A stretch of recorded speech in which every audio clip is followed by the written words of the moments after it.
হাত্তান নামলাতু ফি দুবুরিহা, এই যে মাটির মধ্যে গর্তের মধ্যে যে ছোট ছোট ছোট ছোট পিপিলিকাগুলো দেখছো, এই পিপিলিকাগুলো তোমাদের জন্য দোয়া করতেছে। সুবহানাল্লাহ।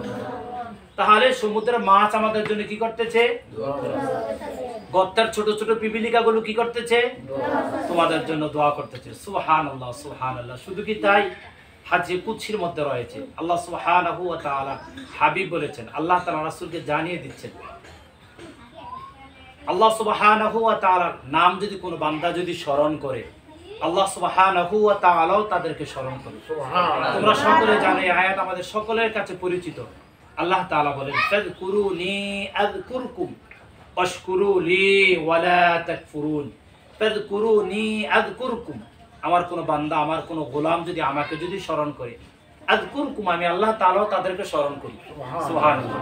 তাহলে তোমরা যখন কোরআন পড়ো, মূলত কোরআন পড়ার সময় আমরা কার সাথে কথা বলি? উচ্চ আওয়াজে বলি, কার সাথে কথা বলি? আল্লাহর সাথে কথা বলি, আল্লাহর সাথে ডায়লগ প্রদান করি, আল্লাহর সাথে কথোপকথন করি। তখন আল্লাহ তাআলাও আমাদের নিয়ে ফেরেশতাদের মাধ্যমে আলোচনা করি।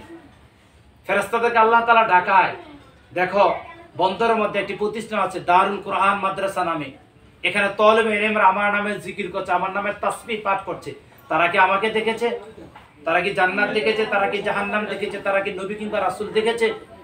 ফেরেশতা বলে, না আল্লাহ, আপনাকে তারা দেখে নাই, তারা জান্নাত দেখে নাই, জাহান্নাম দেখে নাই, শুধু তারা আপনার প্রেমে পড়েছে, আপনার প্রেমে মশগুল হয়েছে।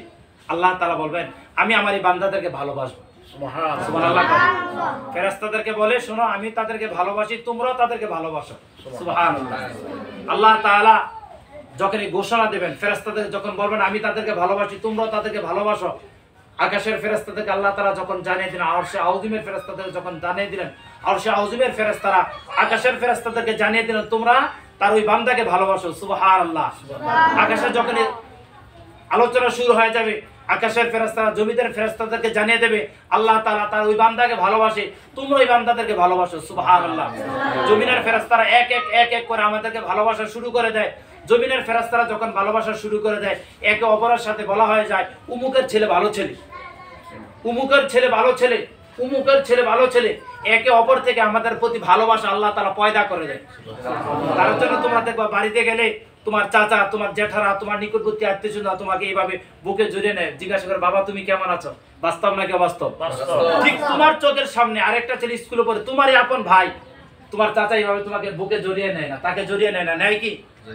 কথা বলো, নেয় কি? তাকে কি ভালোবাসার হাত দিয়ে পরশ দিয়ে তাকে কি মুছে দেয়? তাকে দেয় না, শুধু তোমাকে দেয়। এই ভালোবাসা পয়দাটা করলো কে? আর তুমি যে দিনের পথে কাজ করছো এটাও সে জানে না। তোমার চেহারা দেখার সাথে সাথে তার ভিতরে আবেগ অনুভূতি উজাড় হয়ে যায়। আমি তো মাঝে মধ্যে রাস্তা দিয়ে যখন হাঁটি, একটা মাদ্রাসার ছেলে যদি নরমালি পোশাক পরে যদি চলে, অর্থাৎ তার মাথায় টুপি নাই, তার শুধু গায়ে গেঞ্জি, একটা প্যান্ট অথবা একটা লুঙ্গি বা যেই কোনো কিছু সে পরে থাকে, তার চেহারা দেখলেই মনে করি এটা মাদ্রাসার তলবে এলেন। অর্থাৎ আল্লাহ তাআলা তার ব্যাপারে আমার দিলের মধ্যে একটা রহমত ঢুকিয়ে দিয়েছেন। সুবহানাল্লাহ। তোমরা যখন দেখবা রাস্তাঘাটে যখন হাঁটবা, অন্যান্য ছেলেদের সাথে, অন্যান্য মেয়েদের সাথে যে রকম না মানুষ আচরণ করে, তার চেয়ে আরো বেশি সুন্দর আচরণ করে তোমাদের সাথে। আমি কি ভুল বলছি? এই রহমত, এই তুমি যে ভালো মানুষ, তুমি যে আল্লাহর প্রেমিক, এটা সে জানে কিভাবে? সে কি জানতো? সে জানতো না। ফেরেশতাদের মাধ্যমে আল্লাহ তাআলা আমার অন্তরে এই একটা পয়দা, একটা সিস্টেম আল্লাহ তাআলা জারি করে দিয়েছেন। এজন্য তোমার ব্যাপারে, আমাদের ব্যাপারে একটা রহমতের বাড়িদার আমার অন্তরে জাগ্রত হয়ে যায়। সুবহানাল্লাহ। তাহলে আমরা আল্লাহ তাআলার খাস মেহমান।